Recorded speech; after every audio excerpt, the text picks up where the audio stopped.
Welcome to Climpson & Sons, my name's Matt. Today I'm going to show you how to clean your Mazzer Robur grinder, okay? It's really, really important to do this. If you don't, your coffee's going to start to taste dirty, a lot like your grinder will be.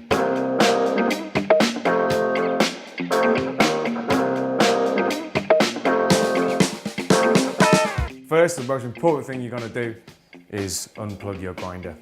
If you don't unplug your grinder, there is the chance that you may end up losing one of your fingers in this very, very high-powered, high-speed, dangerous piece of equipment, okay? So we've unplugged our grinder. So the next thing you want to do is you want to remove our hopper. Close the shutter so that no more coffee can drop through into the burrs. Unscrew this little screw at the back of the grinder.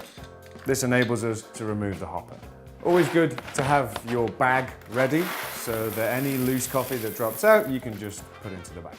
Leave your hopper to one side, keep it handy, and then you want to use your vacuum cleaner just to get rid of any leftover coffee that's in your top burr.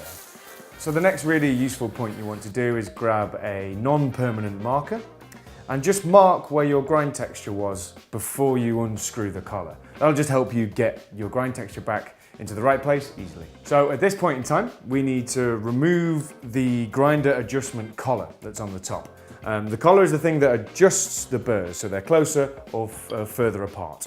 Now you have to be really, really careful here, and you have to be very, very precise. Basically, you need to turn the collar coarse and keep turning it coarse, and what happens is it unscrews and unscrews and then eventually comes off. However, if you don't do this right and you don't do this carefully, you could strip the thread, which will leave your grinder completely useless and may make your boss very, very mad at you. So now what I need to do is remove the top burr and then leave it to one side. If we look at our bottom burr here, we can see that it's definitely in need of a clean. Take your hoover and you want to clean out all the dirty grounds that are in the bottom burr. Now it's handy to take my can of compressed air, because what this will do is it'll get into the kind of more nooks and crannies. Anything that's left over that can't be taken off with air, I'm going to use a dry cloth. At this point, it's really useful to use a combination of your compressed air and your cloth. You loosen any stuck bits of coffee with your cloth, and then you can blow it away with your compressed air. We essentially want to kind of repeat the process and use our cloth and our compressed air again just to clean the top burr blades as well.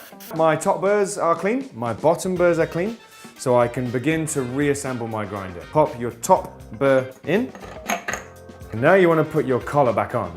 Before you begin to tighten the collar, turn it to the coarse way slightly so that when you begin to tighten, your collar is level.